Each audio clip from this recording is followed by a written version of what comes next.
Oke, saya ulangi. Bismillahirrahmanirrahim. Assalamualaikum warahmatullahi wabarakatuh. Salam sejahtera untuk kita semuanya. Oke, semoga ada dalam kondisi sehat walafiat, saudara-saudara semuanya ya. Oke, saudara-saudara, untuk persiapan UTS nanti ya, materinya nanti mengacu kepada materi yang telah saya berikan kepada Anda ya. Salah satunya nanti adalah nanti Anda menjelaskan tentang future skill ya. Jadi future skill ini adalah keahlian soft skill. Jadi keahlian apa itu eh, kemampuan manusiawi ya, yang itu bertumpu kepada karakter ya, karakter development. Nah, saudara-saudara, sebagaimana kita ketahui gitu kan bahwasanya di era digital ini seperti yang menonjol adalah kemampuan technological skill ya, atau kemampuan engineering skill dan juga kemampuan cognitive skill. Tapi ternyata gitu kan dari hasil yang dilakukan oleh survei oleh McKinsey gitu ya. Oleh McKinsey ini adalah suatu perusahaan yang itu bergerak di dalam organization development atau juga company development atau juga business development yang melakukan survei secara analitik dengan sangat bagus sekali dan sudah diakui oleh beberapa negara ya dan juga diadopsi oleh salah satu bukan salah satu ya, banyak perusahaan yang mengadopsi penelitian dari McKinsey ini. Nah, salah satu hasil penelitiannya ini adalah membahas tentang future skill untuk masa depan pekerjaan. Nah, ini sangat penting bagi Anda semuanya ya yang saat ini mempersiapkan diri untuk bekerja. Tentu bekerja di era sekarang ini saudara-saudara itu berbeda dengan era 10 atau 20 tahun yang lalu, bahkan juga 30 tahun yang lalu ya. Di era sekarang ini seperti kita ketahui saudara-saudara ya, itu pengangguran ada di mana-mana gitu ya, dan juga layoff ya, itu PHK di mana-mana gitu kan. Ini terjadi karena memang perusahaan di era-era sekarang ini memang ditantang untuk sustainable, ya diberikan challenge untuk bertahan di era persaingan yang sangat luar biasa ini, di mana persaingan ini memang di, ditopang gitu kan, atau dibuka oleh yang namanya globalisasi. Dan globalisasi ini memang salah satunya adalah keterbukaan informasi atau juga kemajuan teknologi jaringan eh, yang terhubung secara global. Nah, McKinsey melihat bahwasannya masa depan pekerjaan itu sudah berubah, ya. Landscape daripada pekerjaan sudah berubah, ya. Jadi pekerjaan yang sekarang ini adalah mengarah kepada kreativitas dan inovasi, ya. Jadi misalkan Anda kalau misalkan lulus dari perguruan tinggi ya, ini Anda betul-betul diminta untuk menghadirkan skill ya, kemampuan yang berbasis kepada soft skill atau human skill. Di mana human skill ini adalah merupakan kemampuan-kemampuan manusiawi yang itu bertumbuh kepada pengembangan karakter. Nah, coba kita lihat apa yang dilakukan hasil dari survei McKinsey ini, saudara-saudara ya. Hasil dari survei McKinsey ini dari berbagai macam profesional dan juga perusahaan ya, itu menghasilkan 56 skill, ya 56 kemampuan. Ya. 56 kemampuan ini dipetakan gitu kan berdasarkan empat area atau empat dimensi ya. Sehingga empat dimensi ini bisa kita lihat ya kan. Ada kognitif ya, kemampuan nalar ya, kemampuan berpikir, kemudian juga ada interpersonal ya, kemampuan apa itu mengelola diri sendiri ya, mengelola pribadi. Kemudian juga ada self leadership ya, kemampuan itu kepemimpinan ya. Kemudian juga ada digital ya, digital skill. Jadi empat kemampuan ini saudara-saudara, mulai dari kognitif, interpersonal, self leadership dan digital, ini adalah merupakan kemampuan-kemampuan yang sangat dibutuhkan untuk bekerja di masa yang akan datang. Bekerja ini bukan berarti Anda menggunakan mindset yang lama ya. Anda mencari lowongan, kemudian Anda apply jobs di situ. Tidak. Tapi ini adalah bekerja dalam arti adalah bekerja secara mandiri, Anda mendevelop suatu lapangan pekerjaan sendiri atau berwirausaha, atau juga Anda apply pada suatu institusi yang membutuhkan, yang membuka suatu lapangan pekerjaan atau job vacancy. Nah, di sini saudara-saudara, kalau kita lihat ya, 56 kemampuan ini berdasarkan pengelompokan empat area ini ya, atau empat dimensi ini ya. kognitif, interpersonal, self leadership, digital ini didominasi oleh hampir ya itu 75% itu adalah kemampuan kemampuan bertumbuh kepada kemampuan itu human skill ya atau kita sebut sebagai soft skill ya. Jadi kalau kita lihat ya kognitif, interpersonal, self leadership ini adalah karakter development. Sementara digital skill ini mengarah kepada kemampuan hard skill ya, hard skill. Jadi dominan sekali bahwasanya untuk sukses di masa akan datang berdasarkan kajian McKinsey ini gitu kan, 75% bertumpu kepada soft skill ya. Nah, sekarang nanti ada kita lihat soft skill di dalam diri kita sendiri ini gitu kan, kognitif. Apa itu kognitif? Kemampuan mendayagunakan rasional atau logik ya. Jadi kognitif ini adalah kemampuan untuk mendayagunakan akal kita ya. Jadi setiap manusia seperti Anda semuanya dikaruniai akal oleh Tuhan Yang Maha Esa, Allah Subhanahu wa taala. Dikaruniai akal untuk bisa digunakan sebaik-baiknya ya. Nah, akal ini bekerja gitu kan memang dengan cara apa? Ya, akal ini bekerja. Akal kita bekerja itu dengan belajar. Jadi masa-masa produktif Anda ini saudara-saudara harus banyak belajar ya. Di sini ada yang namanya Salma Salsabila gitu ya. Coba saya tanya gitu kan. Satu hari baca berapa halaman Salma? Buku misalkan. Halo, halo. Halo Pak, Misalkan Riki, kamu satu hari baca buku, menyempatkan eh Mbak menyempatkan baca buku Pak, tapi bukan tentang materi atau akademik Pak. tentang apa? eh ada yang saya lagi baca itu kitab firasat gitu. Kitab, kitab apa? Kitab firasat Pak, itu buku kayak apa ya filosofis gitu Pak, tentang bahasa tubuh dan apa personality manusia Pak. Nah, bagus ya. Jadi akal manusia itu ternyata berkembang ya dan juga bekerja dengan baik dengan belajar ya. Belajar itu apa? Belajar itu adalah menyerap informasi ya. Jadi supaya akal kita ini semakin bekerja dengan baik, maka akal kita ini harus kita berikan informasi ya. Kita akan berikan informasi. Informasi itu dari mana? Kita membaca buku, ketika kita menyimak pelajaran ya, kita menyimak diskusi ya, kita berdiskusi seperti ini itu adalah akal kita bekerja. Asalkan akal kita ini kita fokuskan untuk menyimak hal-hal yang katakanlah menambah pengetahuan. Hasil penelitian terakhir saudara-saudara ya, akal manusia ini kan terdiri dari otak manusia ini terdiri dari neuron ya, jaringan saraf. Jaringan saraf ini apa? Sel protein ya.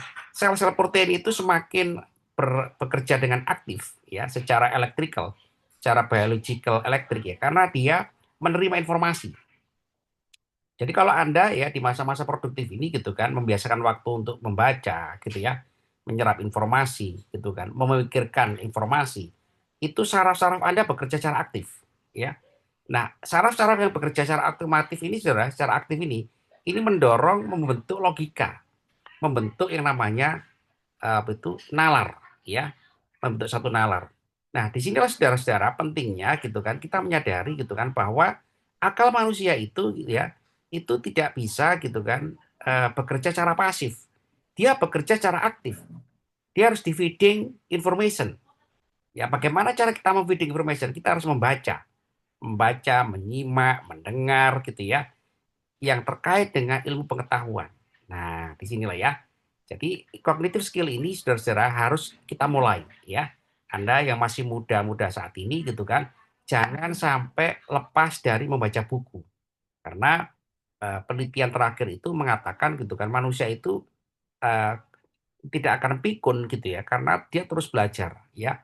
Jadi pembelajaran manusia ini bersifat gitu kan itu sustainable ya bisa berkelanjutan asalkan dia tidak berhenti untuk belajar ya.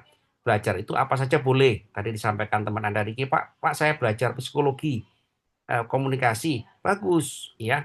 Apa saja yang disenangi. Pak, saya saat ini bisa baca novel, ya silakan, bagus. Saya baca komik digital, bagus, ya. Jadi lakukan pekerjaan ya kan, satu hari minimal membaca paling tidak 3 halaman. 3 halaman boleh. Pak, saya nggak suka buku, Pak. Ya, apa yang Anda sukai? Ya, saya suka mendengar. Bagus. Mendengar apa? Mendengarkan misalkan itu tutorial-tutorial dari itu sumber-sumber yang ilmu pengetahuan. Itu boleh. Ya, Pak, saya suka ternyata lebih melihat video tutorial tentang pemahaman teknologi informasi. Bagus, ya. Jadi, saudara-saudara, akal kita ini tidak boleh pasif. Kenapa? Karena kemampuan kognitif ini, saudara-saudara, kemampuan mendayagunakan akal ini gitu ya, itu kita bagi lagi menjadi 4.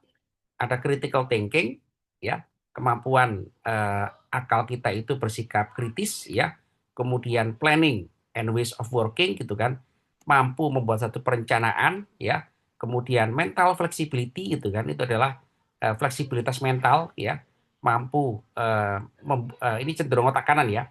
Ya, jadi betul mental flexibility ini adalah kecenderungan otak kanan ya. Otak kanan gitu kan, ya betul yang mampu menumbuhkan kreativitas, imajinasi itu otak kanan ya. Jadi mental flexibility ini adalah mampu membayangkan sesuatu ya di dalam menyerap informasi. Kalau Anda membaca misalkan komik ya atau membaca buku-buku cerita, Anda kan tenggelam di dalam kisah yang digambarkan dalam buku itu. Nah, itu adalah satu contoh mental flexibility. Anda membayangkan apa yang digambarkan di dalam satu cerita. Nah, itu adalah contoh melatih imajinasi, ya, dan juga otomatis kreativitas, ya. Dan kemudian adalah kita satu-satu lagi ya, satu dulu. Kognitif, kognitif itu dibagi 4. Critical thinking, planning, ya, kemampuan membuat satu rencana, kemudian juga komunikasi, kemudian mental flexibility, ya. Critical thinking, apa itu critical thinking? Akal manusia ini saudara-saudara mampu berpikir logis. Ya, berpikir logis itu contohnya adalah sederhana gitu ya. Saya tanya kepada Anda gitu ya. Gajah lebih besar dari semut. Betul apa salah? Betul, Pak. Nah, gajah lebih besar dari ya 1 triliun semut. Halo, Mungkin betul. hah? Gimana jawabannya? Ya, gajah lebih besar dari 1 triliun semut. Gimana jawabannya? Nah, ini dilatih ya. Akal kita ini dilatih ya. Anda suka nge-game ya. Cari game-game yang itu adalah meningkatkan logical reasoning Anda. Ya, saya di era sekarang ini kan anak-anak suka nge-game ya. Cari game ya yang itu meningkatkan kepekaan, sensitivitas dalam menggunakan logika ya. Jangan game yang di situ tidak edukatif ya. Anda suka game nggak semuanya ini? Ricky dan kawan-kawan ini. Juga, Pak. Nah, cari game yang bagus ya. Jangan game yang itu gitu kan menjerumuskan Anda ya. Ya di era sekarang ini tentu adalah di era digital ini memang itu ya sama lah ya anak-anak muda saya juga pernah mengalami zaman-zaman seperti Anda ya kan. Cari game-game yang itu adalah menumbuhkan logika ya. Nah, jadi itu sangat penting juga. Supaya apa? Supaya ketika Anda bekerja, logika Anda itu, akal Anda itu dapat merespon hal-hal yang logis. Ya, kemudian adalah apalagi understanding bias, ya. Understanding bias itu sangat penting, ya. Sangat penting supaya apa? Supaya akal kita ini mampu membedakan mana yang sifatnya bias, mana yang sifatnya adalah real atau fact, fakta, ya. Jadi itu, bentar, saudara. Bentar, ya.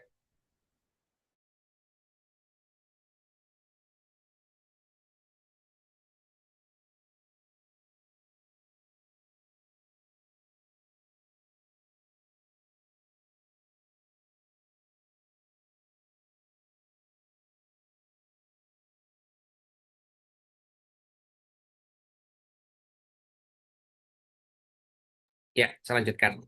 Ya, jadi akal kita ini saudara-saudara, ya, kecenderungan otak kiri itu berpikir sistematis, logis ya kan. Sistematis itu artinya urut ya, proses ya, proses yang itu berurutan.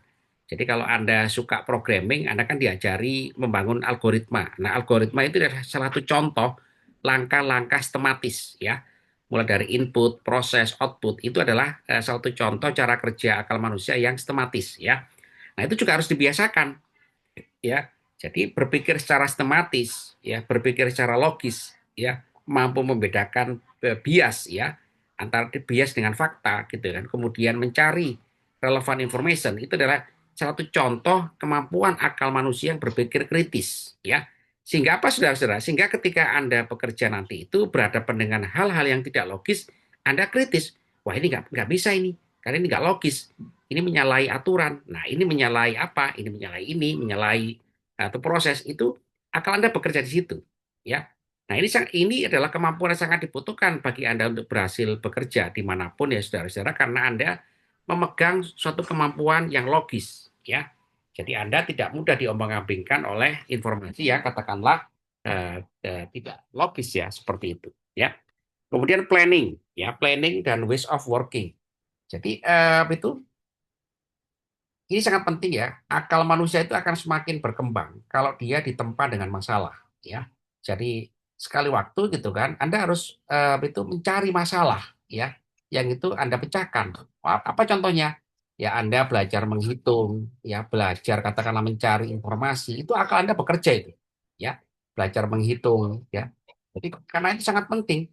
Karena Anda nanti bekerja itu kan juga mengestimate ya, melakukan estimasi, perkiraan. Anda menghitung ya, mengkalkulasi untung rugi. Anda mengkalkulasi katakanlah kepentingan-kepentingan yang sangat penting. Nah, itu sangat dibutuhkan oleh perusahaan. Kalau Anda tidak punya kemampuan ini, saudara-saudara, baik Anda bekerja maupun juga Anda katakanlah membangun usaha, itu pasti akan rugi, ya.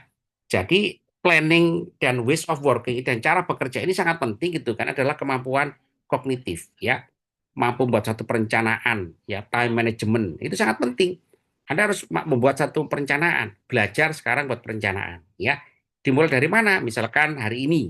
Hari ini adalah Anda bangun pagi, Anda sudah buat rencana, nulis satu, dua, tiga, dan seterusnya. Malam dicek, oh semua terlaksana enggak? Alhamdulillah, semua terlaksana dengan baik. Kenapa gagal? Nah, di situ Anda sudah mulai mulai berpikir planning dan juga actuating, bahkan juga evaluating. Kenapa ya kok tadi pagi ini nggak terlaksana? Nah, itu salah satu contoh menumbuhkan kemampuan kognitif, ya. Kemudian ketiga adalah komunikasi. Komunikasi ini sudah cenderung otak kanan, ya. Jadi kalau critical thinking and planning ways of working ini adalah otak kiri. Komunikasi dan mental fleksibel ini otak kanan. Ya, otak kanan itu didominasi oleh kemampuan-kemampuan kita estetik, ya. Anda memahami emosi orang, ya, Anda mendengarkan omongan orang itu adalah kemampuan otak kanan, ya, sehingga apa? Sehingga Anda bisa menangkap pesan, ya, menangkap pesan, bisa memahami orang, ya, itu adalah suatu contoh kerja otak kanan, ya. Mental flexibility itu juga sama. Anda punya fleksibilitas mental, ya. Karena Anda itu bekerja pasti akan ditekan. Ditekan oleh siapa? Ditekan oleh perusahaan, ditekan oleh atasan Anda gitu ya. Nah, Anda mampu beradaptasi. Beradaptasi itu bertahan bukan bukan untuk bertahan tidak melaksanakan pekerjaan, bukan. Tapi adaptability adalah menyesuaikan kemampuan Anda gitu kan untuk melayani tekanan tadi itu, ya. Dengan cara apa? Ya dengan cara membuat berhasil pekerjaan supaya tekanan itu hilang atau juga tekanan itu berkurang seperti itu, ya. Ada pertanyaan saudara? Jadi kognitif skill ini sudah sangat penting, ya. Anda sekarang ya kan sudah mulai membiasakan gitu kan untuk satu gitu ya, banyak membaca, ya, banyak memikirkan hal-hal yang logis, ya, mampu membedakan antara fakta dan bias, ya, mampu berpikir sistematis. Nah, itu harus mulai dibiasakan, ya. Planning gitu kan, mampu gitu kan membuat satu perencanaan dan melaksanakan perencanaan dan mengevaluasinya. Itu otomatis Anda planning, ya. Kemudian mampu mendengarkan informasi, ya, mampu bersikap untuk mendengarkan informasi orang lain karena kunci daripada komunikasi kita dengan orang lain itu adalah empati, ya. Kita memahami ya orang lain itu untuk kita perhatikan, untuk kita berikan emotional engagement, ya. Ada keterlibatan emosional antara kita dengan orang yang kita ajak bicara seperti itu ya. Kemudian mental flexibility gitu kan adalah kemampuan otak kanan gitu kan yang mampu ya kan berpikir secara kreatif, ya. kreatif itu saudara-saudara gitu kan mampu menumbuhkan hal-hal yang tidak ada dari ya, tidak ada menjadi ada ya. Nah, ini juga harus dilatih gitu kan. Misalkan Anda gitu kan menggambar apa gitu itu menggambarkan suatu objek benda gitu kan. Anda tambahi apa gitu. Itu adalah kreativitas ya. Coba Anda bayangkan kan orang-orang yang melukis-lukis itu kan dia punya kreativitas ya. Dia melihat satu pemandangan, pemandangan itu ditangkap oleh indranya, dirasakan, kemudian dituangkan menjadi lukisan. Nah, itu salah satu contoh creativity secara visual seperti itu ya. Di Anda tentu eh, hal seperti ini bisa berbeda-beda ya, kemampuan di situ bisa diterjemahkan dalam bentuk-bentuk yang lain ya. Intinya adalah kreativitas itu adalah mampu mengcreate, menciptakan hal-hal yang baru yang tidak ada ya menjadi ada ya secara berbagai macam bentuk, boleh visual, boleh suara gitu kan. Di sinilah orang-orang itu bisa menciptakan musik ya, menciptakan seni gitu ya, menciptakan hal yang indah-indah gitu kan karena dia memunculkan kreativitas dan imajinasi ya. Nah, kemudian yang kedua adalah interpersonal. Ini adalah soft skill yang berkaitan dengan eh, kemampuan menghubungkan diri kita dengan orang lain dalam satu lingkungan ya. Jadi interpersonal ini adalah kemampuan pembawaan diri di dalam satu lingkungan sosial. Ya di sini adalah misalkan ya kan membangun relasi, ya membangun hubungan ya. Bangun hubungan ini adalah Anda punya empati, ya, Anda punya kepercayaan, Anda punya kerendahan hati, Anda pinter bergaul. Nah, ini semua harus dimulai bergaul, gitu ya, memahami satu sama lain, gitu ya. Kemudian Anda membantu tim, ya, mampu berinisiatif, mampu resolving conflicts, ya, mampu menyelesaikan masalah, mampu berkolaborasi, mampu melatih, mampu empowering, memberdayakan, ya, mampu memotivasi berbagai macam orang, ya, mendukung keterbukaan. Ini adalah teamwork, effectiveness, ya. Jadi ini semua saudara-saudara harus Anda mulai dari sekarang. Ya Pak, mulai dari mana Pak? Dari yang mudah aja dulu gitu kan. Anda ketemu dengan teman-teman gitu ya, coba dalami teman-teman Anda semuanya dibangun tim. Ayo kita bangun tim yuk gitu kan. Misalkan Anda timnya adalah futsal. Nah, itu juga boleh yang bangun tim ya. Yang itu ada suatu goal. Nah, itu kalau Anda hanya sekedar berkawan tapi tidak ada tujuan, nah itu belum teamwork. Bedanya adalah berkawan biasa dengan berkawan secara teamwork itu adalah ada goal yang disepakati bersama-sama, dicapai bersama-sama. Itu teamwork ya. Nah, yang lain adalah itu kemampuan ini ya psikologis ya, empati ya. Ya, kemudian apa itu humility gitu kan, kemampuan itu kemampuan untuk itu bernegosiasi ya, kemampuan untuk itu organisasi. Ini sudah mulai Anda sudah mulai memunculkan soft skill ya, bertumbuh kepada kemampuan memahami orang lain, kemampuan berkomunikasi, kemampuan menjalin kerjasama gitu kan, memampu itu sehingga akhirnya Anda memperoleh trust atau kepercayaan ya. Ketiga adalah self leadership ya, kepemimpinan. Ya, kepemimpinan ini saudara-saudara harus mulai dimunculkan ya. Kepemimpinan ini dimulai dari mana? Dimulai dari Anda memotivasi diri Anda sendiri. Saya pemimpin ya. Itu tekankan kepada ada diri Anda sendiri. Pemimpin itu saudara-saudara nomor satu adalah dia harus sadar bahwa dirinya sebagai seorang pemimpin. Dia harus punya prinsip. Nah, dia harus dari situ kan dari dua hal ini aja lah yang paling mudah sederhana kan. Anda sudah mulai didorong oleh diri Anda sendiri untuk tampil di depan publik. You are the leader, ya. With principle gitu kan. Ya, prinsip itu apa bentuknya? Integrity, ya, integritas, ya. Bersikap jujur, ya. Bersikap terbuka gitu ya. Mau menghadapi orang lain gitu ya. Mau membuat satu itu influence ya, mempengaruhi orang lain itu adalah kemampuan leadership, ya. Nah, Pak, saya belum punya semua itu, Pak. Ya, dimulai karena semua orang itu diminta muncul leadership-nya di era pekerjaan masa yang akan datang ini ya. Entrepreneurship ya kan adalah bertumbuh kepada courage and risk taking ya. Jadi kemampuan wirausaha di era sekarang ini saudara-saudara itu adalah atau juga di masa-masa yang lalu ya, itu adalah menonjol adalah keberanian dan mampu mengambil resiko. Ya, resiko ini bukan resiko yang berkonotasi negatif ya. Resiko untuk mengambil keputusan, ya menjual produk ini berdasarkan keputusan, ya membuka satu peluang usaha berdasarkan keputusan, Yang keputusan itu memang bisa 50-50, bisa gagal, bisa berhasil. Tapi nggak apa-apa, itu memang ciri khas daripada kewirausahaan ya. To find the success way ya. Jadi memang perusahaan itu kan pengusaha itu kan pasti jatuh bangun. Tidak ada pengusaha itu yang langsung sukses atau berhasil. Nah, di sinilah saudara-saudara dia menemukan jalan keberhasilan karena apa? Karena keberanian dan risk taking ya. Nah, driving change and innovation. Nah, pengusaha itu harus mampu menjadi perubahan dan inovasi. Kalau kita lihat ya kan, semua pengusaha-pengusaha yang berhasil itu memang dia driving change, mendorong perubahan dan inovasi. Dia tidak hanya diam, ya, dia terus bergerak gitu kan, memunculkan satu produk-produk ya, yang itu adalah bisa jadi laku, bisa jadi nggak laku, tapi nggak apa-apa, tapi terus bergerak saja terus ya, karena memang itu adalah jalan untuk mencapai keberhasilan ya, seperti itu ya. Kemudian goals achievement gitu ya, jadi ada itu membangun kapasitas diri gitu kan untuk terus terpacu ya mencapai mencapai satu target atau tujuan. Nah, tujuannya ini apa gitu? Ya achievement orientation. Jadi achievement itu pengusaha itu nggak akan selesai, saudara-saudara ya. Pak perusahaan udah besar, kurang besar, ini harus internasional. Nasional udah besar itu nggak cukup, ya. Kalau coba Anda lihat ya kan, itu persaingan antara itu aplikasi yang jualan online itu kan nggak pernah berhenti itu. Yang satu munculkan ini, satu munculkan itu, dia terus bergerak terus.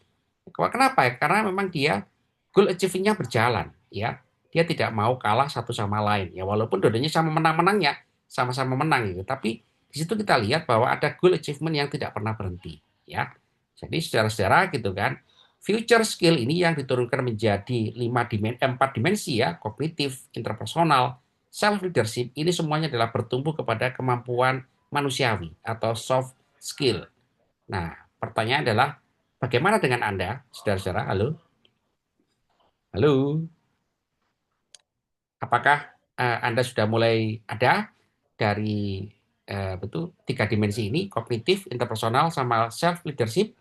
Halo, halo, halo. Oke, Halo Pak. ya. Gimana 3 dimensi ini menurut Anda sudah ada semuanya pada diri Anda apa belum? Halo. Beberapa mungkin sudah ada Pak. Nah, oke. Ya itu nanti jadi bahan UTS ya. Jadi bahan UTS. Jadi nanti UTS-nya jangan, jangan apa tuh, usahakan Anda memetakan diri Anda sendiri, ya. Memetakan diri. Jadi Anda apa itu jangan khawatir ya, nggak usah betul mencari chat GPT ya, nggak usah pakai AI gitu kan. Anda harus menjawab betul berdasarkan kondisi Anda sendiri ya. Supaya apa? Supaya nanti Anda mampu memetakan kemampuan skill Anda ya. Jadi Anda nanti memetakan skill Anda itu membuat satu rekomendasi, Pak, saya harus meningkatkan ini, meningkatkan itu.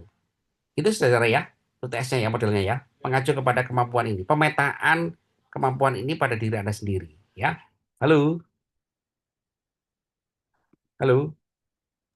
Iya, Pak. Oke, digital. Nah, kalau digital ini ya udah ya, itu ini baru jadi bisa Anda lihat saudara-saudara, hanya 25% dari kemampuan skill ya yang berhasil dipetakan ya kan itu adalah kemampuan yang bersifat hard skill ya.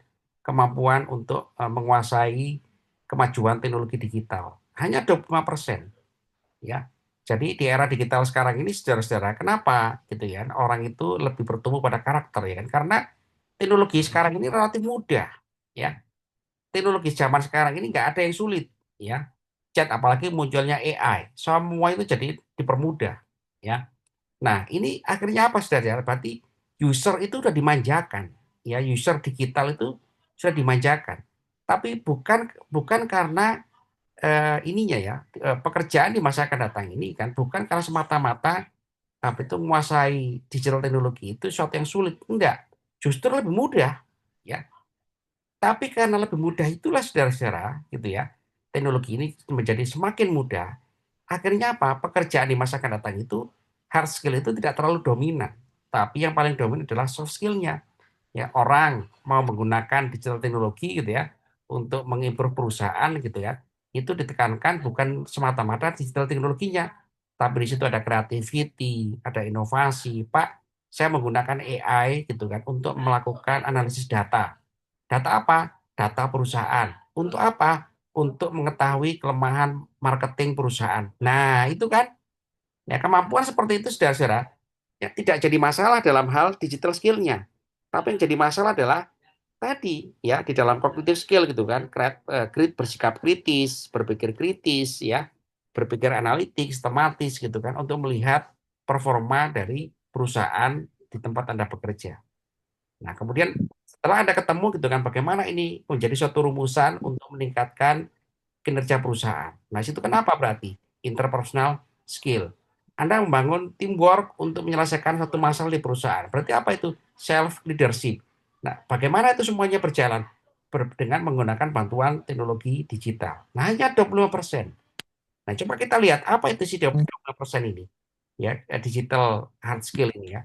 Digital literacy, digital learning, digital collaboration, digital ethics ya. Jadi kemampuan digital ini gitu kan, ternyata kalau kita lihat ya, ternyata juga mengarah pada sikap, ya, karakter, kemampuan untuk awareness dengan kemajuan teknologi digital, itu adalah digital literacy. Digital learning, mampu memahami the latest teknologi digital advancement, ya, kemajuan digital yang terbaru tuh Anda catch up, Anda follow. Itu berarti apa? Digital learning. Digital ethics ya kan, Anda berada dalam dunia digital kan, itu Anda menjaga hal-hal yang bersifat etis ya. Tadi saya sampaikan gitu kan bahwa saya menjelaskan materi ini saya ambilkan dari McKinsey. Itu saya sebutkan bahwa saya ngambil materi ini dari McKinsey. Yang diunggah siapa ini? Diunggah oleh WEF ya, World Economic Forum. Nah, itu juga berarti saya menyampaikan ini ada etikanya. Nah, ya dimulai dari saya sendiri gitu kan. Saya menunjukkan saya ngambil materi. Oh, itu dari mana? Dari McKinsey. McKinsey dari mana? Diunggah siapa? Oleh World Economic Forum. Nah, seperti itu adalah satu contoh etika ya. Kita menghormati copyright atau juga menghormati gitu kan autentikasi dari suatu sumber informasi ya. Kemudian digital collaboration. Nah, berarti apa ini ya? Berarti Anda gitu kan mampu ya kan memanfaatkan gitu kan sosial media sebagai penguat ya teamwork, penguat itu social relationship. Nah, itu atau juga itu bisa diartikan secara sosial seperti itu ya. Kemudian adalah penggunaan software and development ya. Ini ternyata bagian itu kalau kita lihat ya digital skill ini gitu ya saudara-saudara ya, kita bagi lagi ya. Itu ternyata lah 2/3-nya adalah hard skill ya. Software use and development, understanding digital system ya. Jadi hanya 2/3 ya. Sementara yang penting adalah tadi sepertiga tadi itu ya. Digital fluency and citizenship ini gitu ya. Jadi sikap memahami dunia digital ya. Digital literacy, digital learning, digital ethics, dan digital collaboration ya. Ini juga sangat penting sekali ya. 2/3-nya yang juga hard skill ya, mampu menguasai software yang terbaru, mampu memanfaatkan software yang terbaru kan. Untuk apa? To solve the problems ya. Kalau Anda lihat di sini secara data analitik ya, computational and algorithm thinking gitu kan. Itu semua adalah dalam rangka apa? Dalam rangka untuk problem solving ya. Jadi ini saudara-saudara menjadi clue bagi Anda gitu kan mulai dari sekarang kan untuk mulai mempersiapkan ini semuanya ya. Kemudian understanding digital system gitu kan, memahami karakteristik digital ya, cyber security ya, data literasi, smart system, tech translation ya kan. Saya pikir ini semuanya adalah kemampuan Anda gitu kan untuk mendayagunakan kemajuan teknologi digital ya. Halo saudara, halo, ada pertanyaan? Halo, halo, halo. Halo Pak. Halo Pak. Oke. Jadi nanti materi UTS-nya dari sini ya, saudara-saudara ya. Materi UTS-nya ya. Jadi nanti saya berikan suatu itu metode gitu kan untuk memetakan kemampuan Anda sendiri. Ya, jadi Anda nggak perlu nyontek, nggak perlu menggunakan AI gitu kan untuk menjawab soal saya. Ya, halo, halo, Baik, Pak. Halo Pak. ya. Baik Pak. Iya baik Pak. Oke, kalau nggak ada pertanyaan, ini saya rekam, nanti saya unggah, saya kirimkan ke YouTube, itu forum Anda ya. Minggu depan ada satu lagi saudara ya, karena saya utang banyak ya untuk memberikan materi kepada Anda ya. Minggu depan siap ya, saya berikan materi. Iya Pak. Oke, Siapa? Kita UTS tanggal berapa? Wah, udah pasti nggak lupa ini. Tanggal Minggu depan, awal Pak. bulan Pak, awal bulan Pak, Tanggal minggu 4 depan. kalau nggak salah, Pak. Tanggal 4 ya, oke. Udah. Kalau gitu kita punya waktu lagi untuk 2 kali Vicon ya. Supaya nanti mengejar materi ya. Jadi materi pertama untuk materi UTS adalah pemetaan kompetensi future skill sesuai dengan kondisinya masing-masing ya. Supaya itu nanti jadi rekomendasi bagi Anda. Jadi Anda yang jawab soal itu bukan untuk saya ya, tapi untuk Anda sendiri. Anda memetakan kemampuan Anda ya. Jadi nanti supaya apa? Supaya Anda, Pak, kalau gitu saya harus harus memperkuat ini, harus nambah ini. Nah, semua itu yang jawab siapa? Anda sendiri ya. Jadi konsepnya adalah self evaluation ya. Jadi konsep daripada soal saya ini kepada Anda adalah mengevaluasi diri Anda sendiri ya. Untuk apa? Ya untuk Anda sendiri ya, gitu. Bukan untuk mencari jawaban dapat A ya. Saudara-saudara ya, gitu saudara ya. Halo? Iya Pak. Baik, Oke. Pak. Semakin Anda presisi mengungkapkan diri Anda gitu kan terkait dengan kemampuan future skill semakin bagus ya, karena itu kan Anda punya rekomendasi pada diri Anda sendiri ya. Oke saudara, ini saya rekam, nanti saya unggah dan minggu depan kita Vicon lagi ya. Selamat malam. Saya senang bertemu dengan Anda semuanya. Assalamualaikum warahmatullahi wabarakatuh. Salam sejahtera untuk kita. Assalamualaikum warahmatullahi Waalaikumsalam wabarakatuh. warahmatullahi Terima kasih, wabarakatuh. Pak. Ya, ya.